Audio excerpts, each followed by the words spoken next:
Good morning, everybody. We are in the book of Job this morning, chapter 1. And before we start, David, can I ask you to lead a word of prayer for us? The opportunity we have now to study together from your word from the book of Job. We pray, Father, that you'll be with hundreds of Rick's in our class this morning. We pray that you'll help each of us have an open mind and we can better understand your word.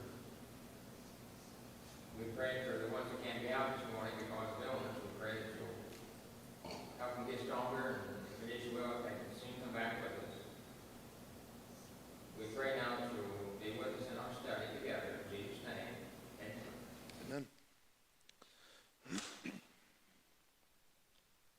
Okay.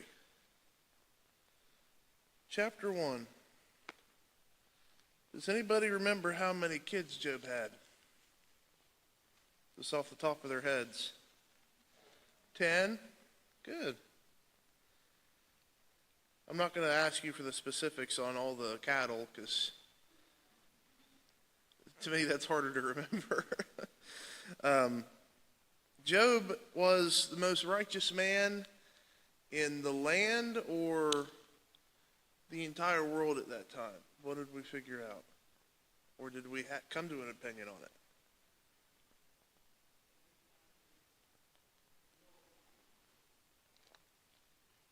Yeah, I think that's the case, and I think the reason for that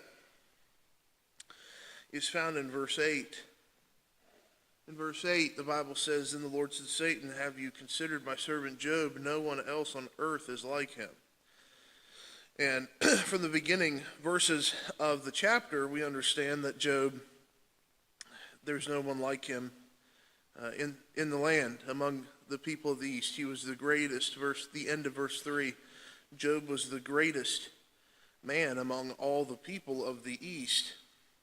I think really, though, when we take that verse and couple it with verse 8, I really think the full picture of what the author here is trying to explain to us is that not only was Job extremely wealthy and extremely well thought of, had a great reputation of being a very righteous man, but he also was the greatest and wisest man and most righteous man, not only in all the East, but at the entire earth at that time. And so Job was a very righteous man, but as we discovered, simply being righteous does not mean that you will be immune from hardship. And Job eventually figured that out. Did anybody come to any conclusions or want to bring any ideas forth about the issue? And it's not really an issue, but it is an interesting thing. The issue of why Satan was among the sons of God, that is being angels, and how he just kind of waltzed up into heaven. Did anybody think of anything that might blow my mind or something? I'm really hoping somebody thought of something, because I didn't really think of anything, to be honest. Do it. Yeah.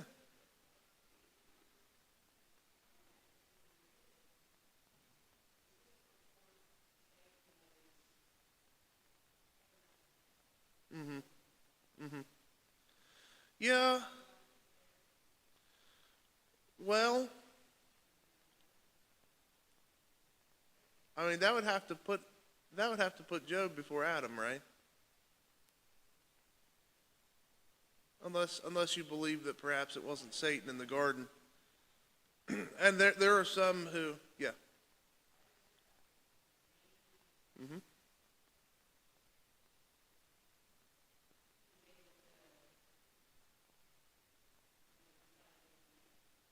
Yeah, that's possible as well. Yeah. Yeah, well, here's the thing. It's hard to know when it comes to anything in the spiritual world.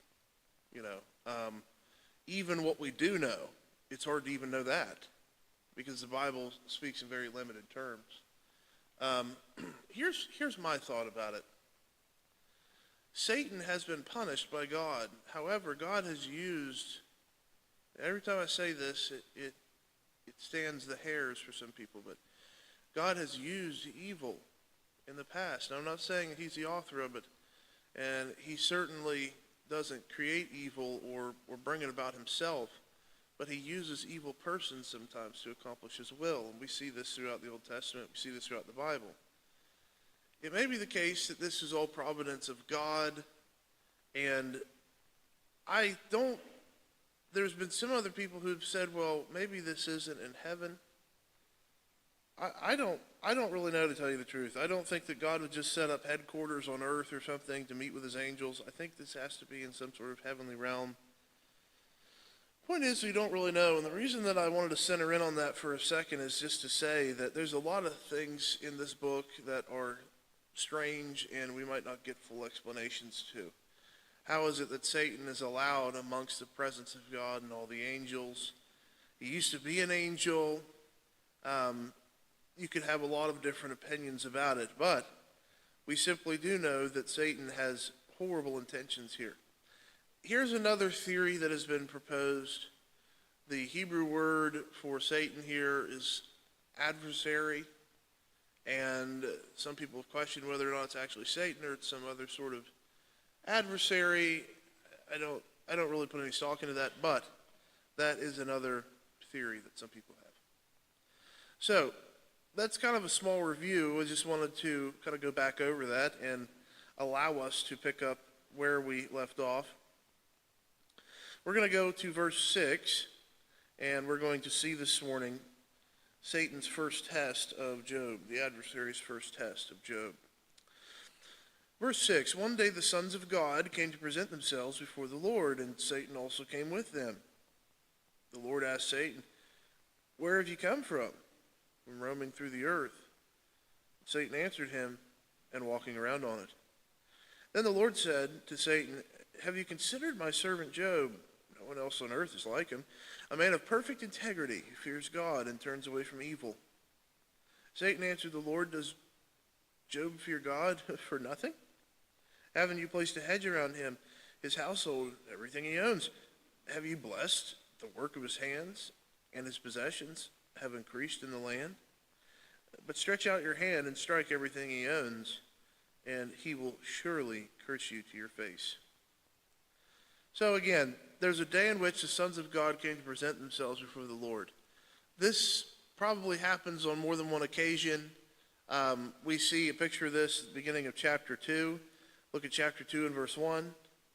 One day the sons of God came again to present themselves before the Lord. So this must be something that happens not just once, but periodically. And I'm just saying that simply from reading these verses. You know, my mind is finite, and I do not understand the spiritual world. It has not been open to me. And so we're treading lightly on these areas because ultimately it's very difficult to fully know some of these things. But regardless, these sons of God are angels, okay? And this is important in our interpretation because this shows us that angels can take on different names. We haven't gotten to it yet, but in Hebrews chapter 1 in our study, we see that angels take on different names. Sometimes they're called ministers of fire.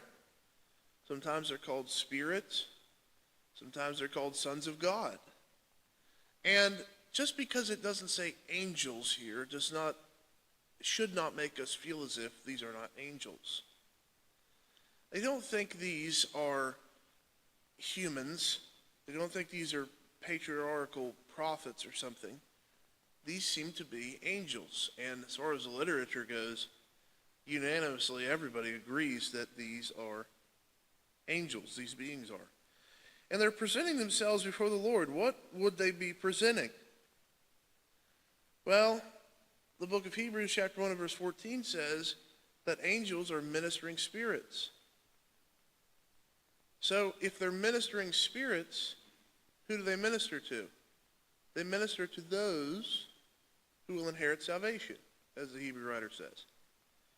So the idea is that if angels exist, which we believe they do, they have to have a purpose. Their purpose seems to be that they minister to people of God. That's their purpose.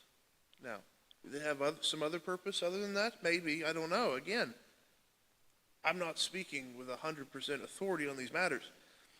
However, this is what we gather. And so if it is the case that they minister to servants of God, then perhaps they're presenting their case before God concerning the people that they've watched over, or the people that they've helped, or maybe the works that they've done, something of that nature. I don't think this is a little reunion or get-together. I think there's a reason for this. And Satan happens to show up. Satan happens to come along.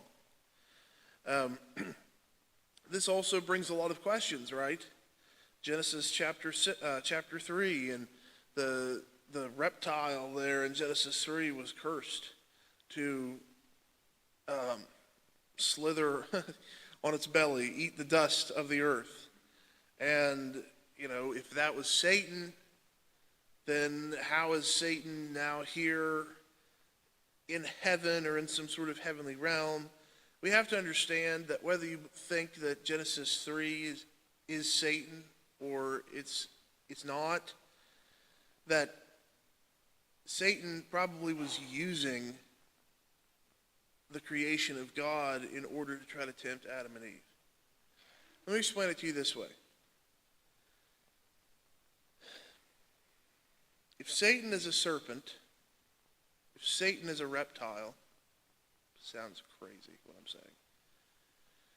If Satan is a reptile, then that means Satan, back to Genesis 3, was cursed. Satan himself was cursed to slither on the ground for the rest of his life. Because that was God's curse. You will eat dust until you die. So was God cursing that reptile family of species and they became snakes? Or was God cursing Satan? It seems to me that Genesis 3 tells us that Satan's actual curse would happen on the cross. Okay? But that's my opinion on the matter. I think we have to look at this logically. If God was cursing Satan in Genesis 3, as far as the snake goes, then that means that Satan must be some sort of snake. But I don't think that he was. I think that Satan was using that reptile in the Garden of Eden as a sort of surrogate in order to tempt Adam and Eve. Okay, how did I even get on that? We're on angels. Satan used to be an angel. Here's the point. We don't really know all the details. Okay? Genesis chapter 6, the Bible says that the sons of God came to the daughters of men and saw that they were beautiful and that they married them and took wives and had children with them. Now, God saw this as something that should be abhorred. But, the question is that if we're saying that sons of God are merely righteous men, then what's wrong with a righteous man taking a wife for himself? There's nothing wrong with that. Rather, it seems that Genesis 6 is speaking of angels as well.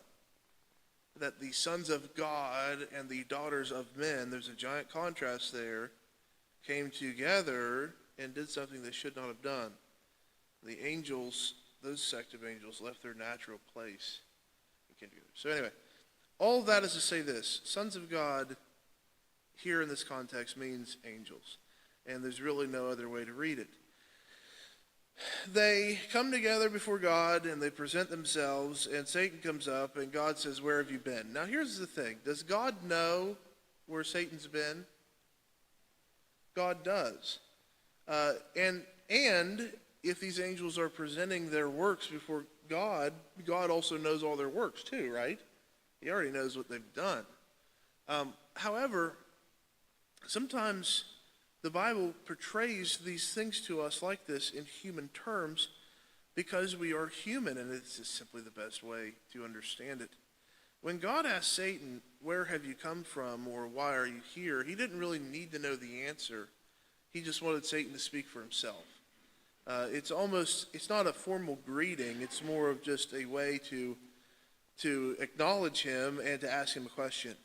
And, we know answers to things all the time. We still ask questions. Doesn't mean that we don't have purposes for asking our questions. One time when I was a kid, I was supposed to come home and do the dishes, and I didn't do it. I forgot. And my mom walks in the kitchen and sees the dishes aren't done, and then she comes up to me and says, "Hey, Hunter, did you do the dishes?" Well, you looked right at it, Mom. Obviously, you saw I didn't do it, right? Well, what's her purpose for asking me that? She knows I didn't do the dishes. She says, "Hunter, did you do the dishes?" The point I'm trying to make is that sometimes we can still ask questions even with prior knowledge if we have a purpose behind our question. So the Lord asked Satan, "Where have you come from?" He knew where he came from, but he had a purpose behind this. And we see that purpose laid out in the first chapter. Then the Lord said to Satan, "Have you considered," verse 7, the rest of it.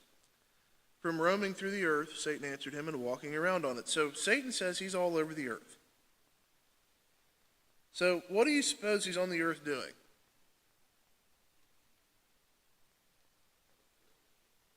Yeah, causing mischief, tempting people, doing his best to ruin people's lives and ruin the world, as Satan does best. And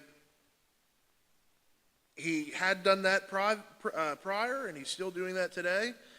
In verse 8, the Lord says to Satan, "Have you considered my servant Job? No one else on the earth is like him, a man of perfect integrity who fears God and turns away from evil." So here we have, this great announcement, really. Satan's on the earth. He says, "I've been walking to and fro on the earth." And his purpose is for tempting people. And God knows his purpose. And so now he brings up Job. He says, "Well, what about Job? If you're walking around on the earth, he's the greatest man on the earth. So what about him?" Again, I figure that Job might have thought differently about it at the end of the book. But at least at the very beginning of the book, if Job would have figured out that God is the one who brought up him to Satan, he might have had some even more questions for God. I think it's interesting that we realize that Job never finds out that God is the one who brought his name up to Satan. Job never finds that out. Job has a lot of questions about why am I suffering, why this, why that, but Job has no idea of this revelation that we're given, this picture that we're given. He has no idea. And the same for us today. If something were to happen to us today and it actually turns out that really another one of these meetings went down in heaven and God did the exact same thing to another person today, "Have you considered my servant so-and-so or so-and-so?" we'd have no idea either, because those things just are not revealed to us in the heavenly realm. So again, we have to wrestle with this question of why. God has his purposes, of course. His purposes are clear, but sometimes they're not very clear to us. So they're clear to him, but they're not clear to us. We can't see the end of the matter. God can see the end of the matter. And so when he says, "Have you considered my servant Job?" he's essentially putting Job up on a pedestal, because he's saying that Job is righteous and Job's going to be faithful to me and follow me. And Satan answered him in verse 9, "Does Job fear God for nothing?" So Satan's retort is, "Well, I don't really think that he's going to continue to fear you and love you and serve you if all these things are taken away from him. Because, yeah, he serves you now, but again, it should be easy to serve you when he's getting all the goodies." Verse 10, "Haven't you placed a hedge around him, his household, and everything he owns? You have blessed the work of his hands, and possessions have increased in the land. But stretch out your hand and strike everything he owns, and he will surely curse you to your face." So again, Job's argument is, or Satan's argument is if you take everything away from Job, he's going to curse you to your face, because that's the only reason he's actually serving you, is because you're giving him all these good things. So here's how God answers it in verse 12. Very well, the Lord told Satan, everything he owns is in your power. However, do not lay a hand on Job himself. So Satan left the Lord's presence. So God says, all right, let's test this little theory out then, Satan. And again, I'm speaking in human terms here. I'm not suggesting that God would say something like that. However, he's testing Satan's sort of, I don't want to call it a wager, but it's one of these things where God has his cards on the table and Satan has his cards, and God's saying, my cards are better, and Satan's like, no, they're not. And here God's like, all right, go ahead, try it. Do something to him. But just don't hurt his flesh. And so, again, a lot of people have gone to the book of Job in order to mischaracterize God. To say that, look how evil God is. He just so quickly allowed Satan to just take everything from Job. But here's one thing I want us to notice. He said, everything he owns is in your power. However, do not lay a hand on Job himself. Now, I know that God knows the end from the beginning, okay?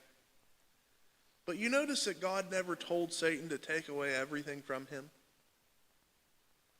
The Lord never told Satan to do that. He simply just left it in Satan's hands. Now, what does that tell me? What does that tell you? That tells me that if Satan was in charge of everything we owned, he would make sure that we would be absolutely destroyed, that every single one of us would be absolutely destroyed. God gave Satan this much authority, and Satan took that and completely destroyed Job's life. It would have been bad enough if Satan said, all right, I'll make him lose his children. Would that not have, even one child, would that not have been bad enough? But no, Satan wanted the whole lot. I'm going to take all your cattle. I'm going to take all your possessions. I'm going to take all your houses. I'm going to take all your children. And I'm even going to make your wife hate you. I'm going to take everything you love. That's how Satan is. Satan doesn't just want us to be hurt. Satan wants us to die. And ultimately, Satan wants us to be in hell with him. He wants to destroy and devour our soul. This is the type of person that he is. He hates us. And he hates God. And so God gave Satan a little bit of room to do his work, so to speak, and we see how much Satan takes. Ultimately, God knows, again, the end from the beginning. God knows how much he was going to bless Job at the end of his life, and how much God has blessed him at the beginning of his life. And furthermore, friends, God sees Job right now in paradise. And this is the thing we have to remember. To us, this life is everything. It's everything because it's all we've ever known. To God, this life is not everything. And the afterlife is much more important. And really, if you want to think of it this way, this life on earth is really nothing more than a test. It's nothing more than an experiment. Yes, we enjoy life, but really it's an ultimate test. Are we going to follow God or follow our own way? Allow Satan to tempt us into following something opposed to God. And so, life is not that important. Every life created before God is important, but it's not that important to say that everything hangs on our life on earth. It's just not the case. And, I've done it before, but I used to have I don't have it with me today, but I used to bring this up. I think you've seen these. I think they might have sold them over to you. Maybe that's where I got it. I don't know. But I used to have a pencil that on one end had an eraser and on the other end had an eraser. So it was an eraser, or it was a pencil with two erasers. So really it wasn't a pencil. You could snap it in half and then sharpen each half, and then you'd have two pencils, I guess.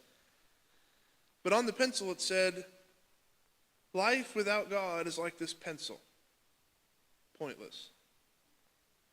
And there's a good dad joke for you that nobody laughed at, but that's okay.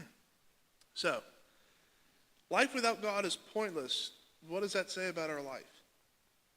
It says about our life that it doesn't have any value outside of God. You know, we do not have value outside of what God gives it. And that is our soul that is being created in his image. And these are things that I think some people don't like talking about, because in this world today, the teaching is, you know, hey, you live your truth, and you are valuable. You don't need God. You don't need anybody else. You're just valuable in and of yourself.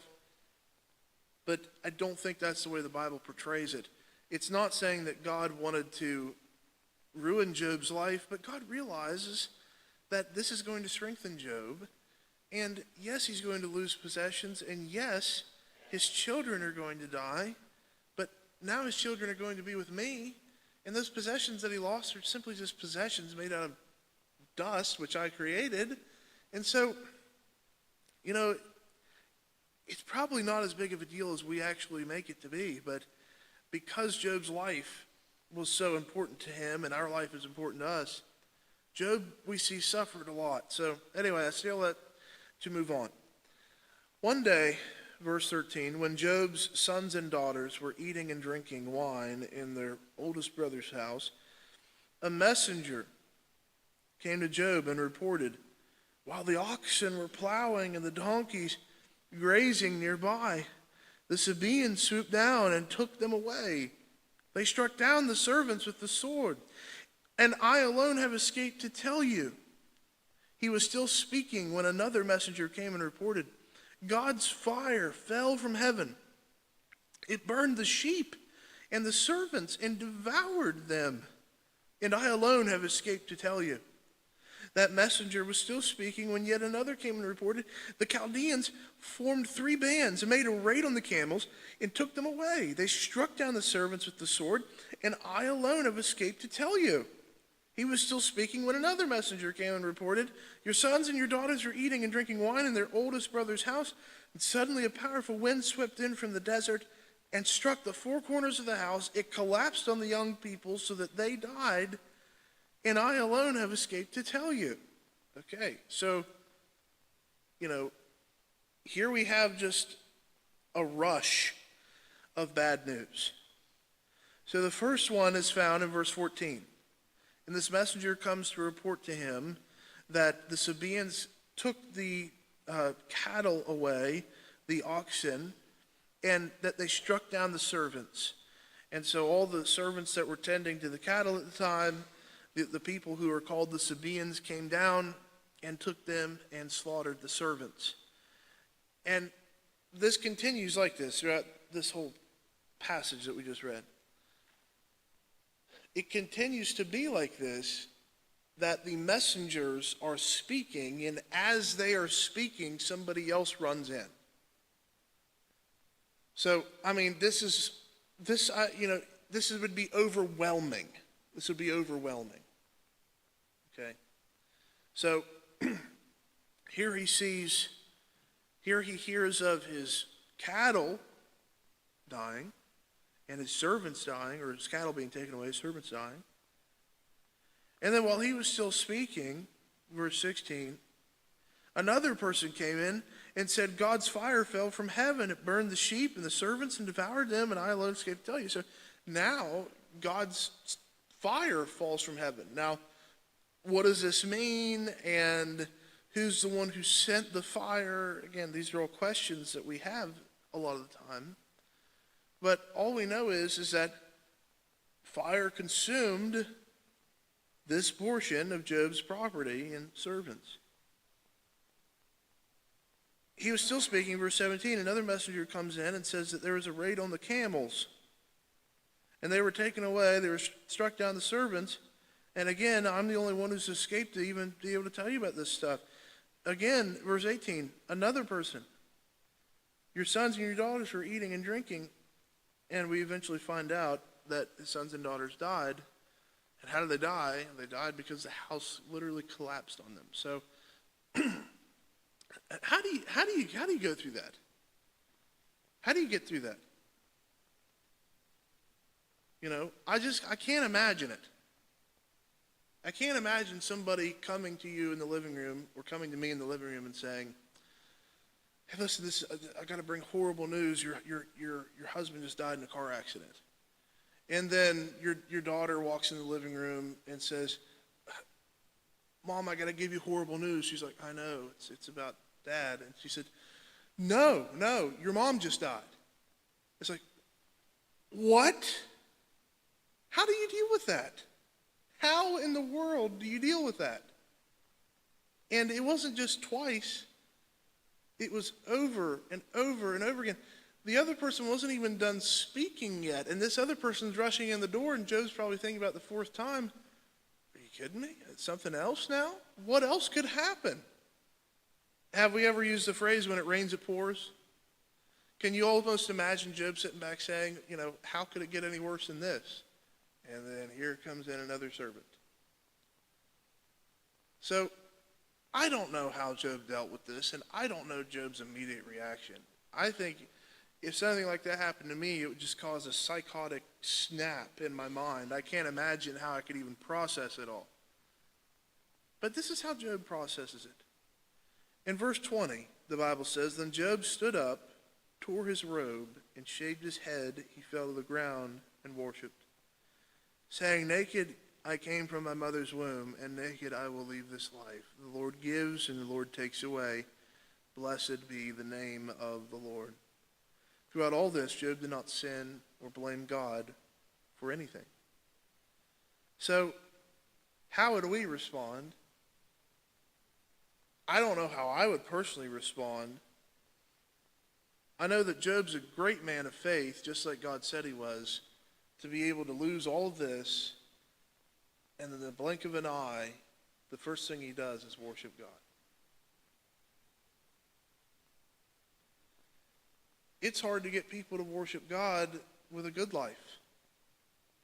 They have a good life, and a lot of people still don't want to worship God. Now imagine everything in your life being taken from you,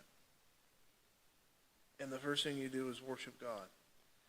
This shows us that Job, again, is a righteous man. He cares about the Lord. And he does care about his possessions, but not nearly as much as perhaps what we had previously thought. I don't want to get into the banter of saying which of these things mattered more to Job, because it really doesn't matter at the end of the day. But we know that Job is a righteous man. He dealt with all of this and yet still stayed faithful. He did not curse God. And here's the point. He did not do what Satan said that he would do. That's the point. Satan said, "You take everything and he's going to curse you to his face. Or he's going to curse you to your face." And God's like, "All right, do it then." And Job did not do it. Job didn't curse God. He didn't blame God. He worshiped God. He gave God the credit, actually. And said, "You know what? Naked we came into this world, naked we'll leave." And he did mourn, but he stayed faithful and true. So that's chapter 1. Before we move on to chapter 2, any thoughts or comments on this text or on anything we've studied or read? Yeah.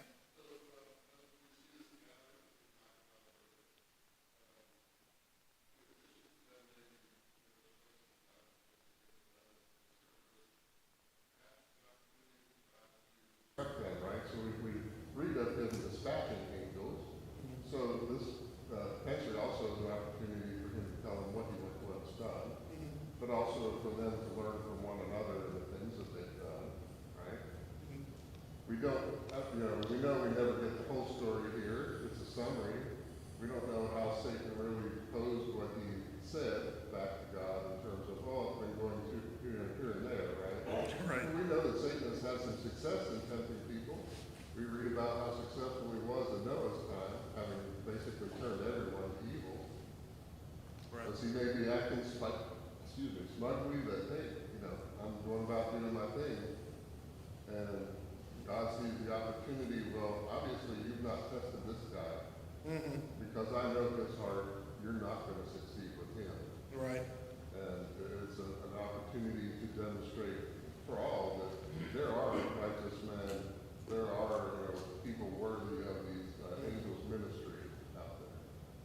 Yeah, those are good thoughts. I agree with that. Thank you for those, good thoughts. Any other, yeah, go ahead, Michael. Thinking about the document, God, Satan, I look up there, I see Matthew 4, and just kind of think how Satan is very confident in his purpose and his slowness that you see. Willing to use that logic and how it's not successful here we see, at least in the long range with Job. And not successful, obviously, in Matthew 4, but then in Genesis, how it can be. And just this idea when we're dealing with the creation, how we can fall short, that logic is not effective, or at least Satan's logic, trying to be overconfident, his ability to outsmart, but how we can easily fall into that trap that just, it can seem like it's true. And it can seem like, oh, Job hasn't done this because you haven't tested him. And I can give you everything you ever wanted, and don't worry about, what God said, you'll be just as he is. Yeah. And just that it's almost, we think of Satan as doing these things that are so overt that it would be something as tragic as what we see in chapter 1 here, but it's the little. Sure, yeah. Well, and I'll even get one further. It's so small that sometimes Satan can just make us doubt our own faith. So instead of Satan outright saying it, he can make us think, am I really that faithful to God, or am I only serving God because of the things he's blessed me with? And then that's like a double whammy, because now we're doubting ourselves and doubting our faith before he even really has to say it out in the air. And so, yeah, you're exactly right. And those are good points. Thank you for bringing those up. Any other thoughts or comments before we move on? Okay, so chapter 2, we see that Satan's not done with Job yet. Cut the guy a break. You'd think he'd lost enough, right? But Satan's not done. He's not satisfied. Again, remember, Satan is not done. He's not satisfied until we burn in hell for eternity. That's what Satan wants. So, we could live with cancer for 35 years if it's possible, and die a slow, painful, agonizing, horrible death. And Satan wouldn't be satisfied with it. He doesn't want just that much suffering. He wants more. So this is the most evil being that you can think of. One day, verse 1, the sons of God came again to present themselves before the Lord, and Satan also came with them to present himself before the Lord. The Lord asked Satan, "Where have you come from?" "From roaming through the earth," Satan answered him, "and walking around on it." Okay, let's stop there. How long was the gap in between chapters 1 and 2? When we read these things, the Bible doesn't always just say, and 15 days later, or, next Friday. It just doesn't do that. We just have one account in chapter 1 and one account in chapter 2. So how much time in between? We don't really know, but it could be a decent amount of time. I would venture to say that Satan took his defeats and sort of sulked about it for a bit, went and tried to tempt somebody else. Remember what the Bible says, that if Satan tries to tempt you and you resist him, what does Jesus say that Satan will do? He will flee from you, right? Why does he do that? I think it's because he's a coward. And if you resist him, he won't bother you for a while. He'll go to somebody else, somebody that he can tempt and he can cause to fall. He took everything that this man had and he couldn't get him to fall. And so I think that was a pretty big blow to the pride of Satan. I think that struck him pretty good as far as his pride goes.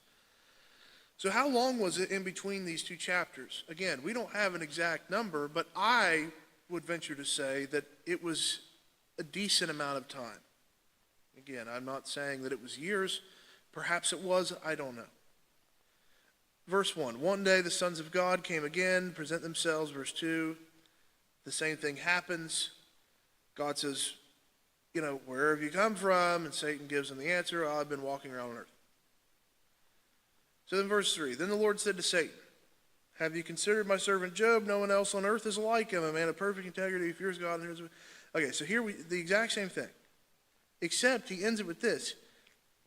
Look at the end of verse 3. He still retains his integrity, even though you incited me against him to destroy him for no good reason. So now he's switching it up. He says he's still righteous. He still has maintained his integrity, even though you tried to destroy him and tell me that he wouldn't be righteous any longer. Well, I don't think Satan liked that. Because look at the very next verse. Skin for skin. What a malevolent thing to say. Skin for skin. Satan answered the Lord, a man will give up everything he owns in exchange for his life. Again, these are just powerhouse verses. And the reason I say this is because this is the exact opposite of what Jesus says to do. Remember that Jesus speaks about the soul and what will man give in exchange for his soul. It doesn't matter if we would gain the whole world. It's not worth our soul.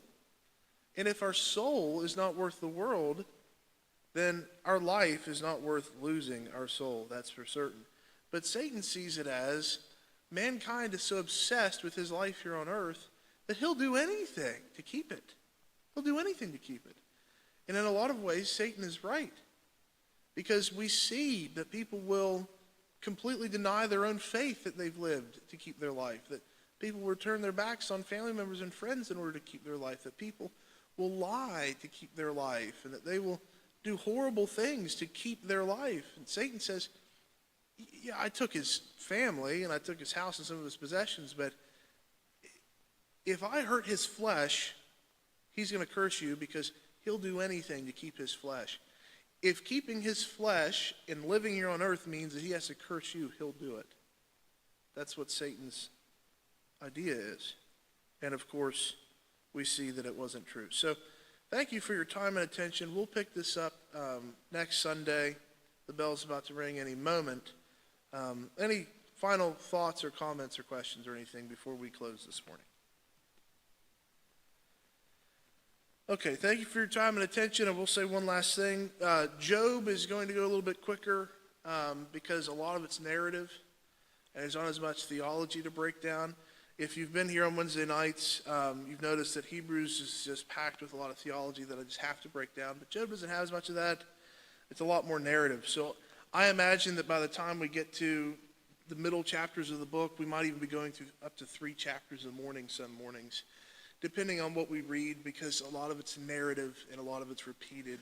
Job with his friends, then his friends back to Job, so on and so forth. So we're going to try to keep a good pace here in Job and not get slogged down through the depression that is Job. Thank you for your